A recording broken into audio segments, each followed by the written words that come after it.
এইবোৰ তুমি কি কথা কৈছা? কুন্তলা দেৱী তোমাৰ মা হয়। মোৰ মা একেটা কথাকে কিমান বাৰ ক'ম। তেওঁ মোৰ মা হয়। আপুনি কিয় বিশ্বাস কৰিব নোৱাৰে ছাৰ? কাৰণ কুন্তলা দেৱী জেললৈ অহাৰ পাছত তেওঁ ৰিলেশ্যনৰ মানুহ কোনো নাই বুলি কৈছে। তেওঁ তেনেকৈ ক'বই। কাৰণ মোৰ মায়ে জীৱনত যাবলৈ অৱস্থা পদক্ষেপৰ বাবে মই আদৰৰ পুৰুষৰ পৰা নিবিচাৰোঁ। তাৰ মানে তোমাৰ মায়ে ভাবি লৈছে যে এগৰাকী হত্যাকাৰী ছোৱালী বুলি তোমাক চিনাকি দিলে মানুহে তোমাক ঘৃণ কৰিব।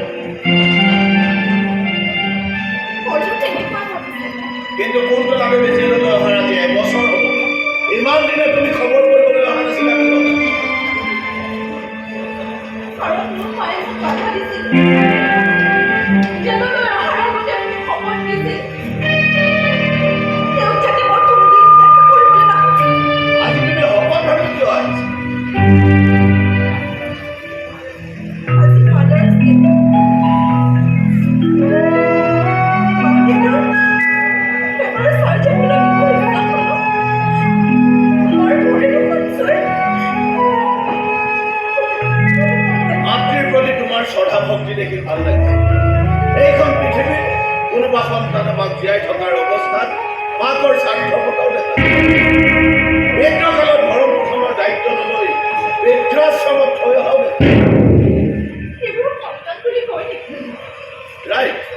আধুনিক যুগৰ আধুনিক সন্তানবোৰে পাহৰি গৈছে পৃথিৱীৰ পোহৰ দেখিবলৈ মাকৰ গৰ্ভত অপেক্ষা কৰি থকা সেই দিনকেইটা এগৰাকী মাতৃৰ বাবে কিমান যন্ত্ৰণা। বাৰু, তুমি অলপ বহা। মই তোমাৰ মাত লৈ আহিছোঁ।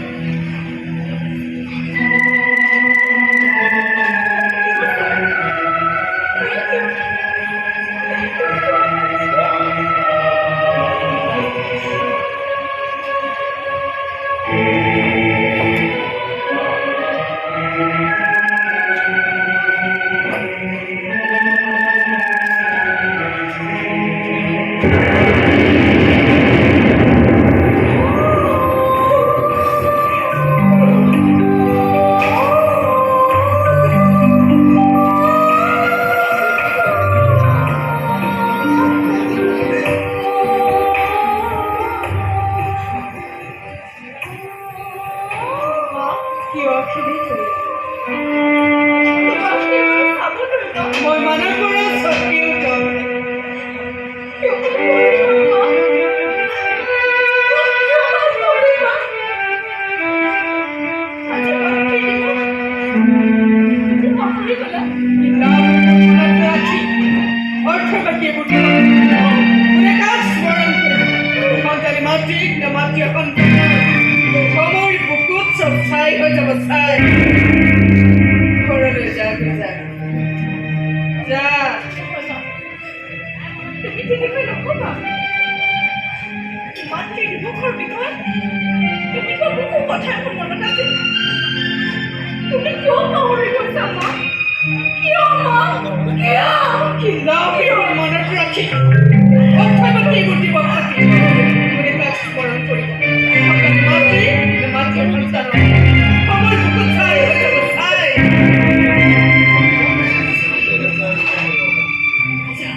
সাংঘাতিক কথা ক'লে কুন্তলাকে কয়দিৰ মুখত এনে অৰ্থপূৰ্ণ কথা মই প্ৰথম শুনিছোঁ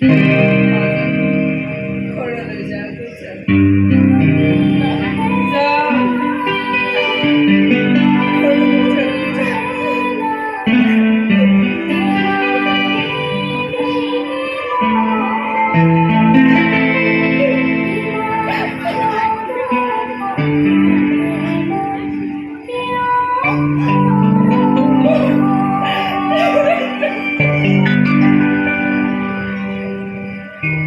ৰ'ব কুন্তলা দেৱী আপুনি জেললৈ অহাৰ আজি এবছৰ হ'ব গ'ল বহুদিন লক্ষ্য কৰিছোঁ মই আপোনাক মোৰ মনে কৈছে আপুনি মানুহ হত্যা কৰিব নোৱাৰে তথাপি আপুনি জেলৰ কয়দী হ'ব লগা হ'ল কওকচোন কিয় আপুনি এই অপৰাধৰ বোজা মূৰত চাপি ল'ব লগা হ'ল এতিয়া সেইবোৰ কথা সুধি লাভ নাই মই কোনো লাভ লোকচান কৰিব বিচৰা নাই ময়ো কোনো পুৰণা কথাবোৰ মনলৈ আনিব বিচৰা নাই মানুহ অপৰাধী শাস্তি দিলোঁ বুলিয়ে মই ৰবত হৈছোঁ নাই বুজিব পাৰিছোঁ মই আপোনাৰ বহল অন্তৰখনত কওকচোন কিয় আহিব লগা হ'ল আপুনি এই অপৰাধী গঁৰালটোলৈ মই যে কৰিব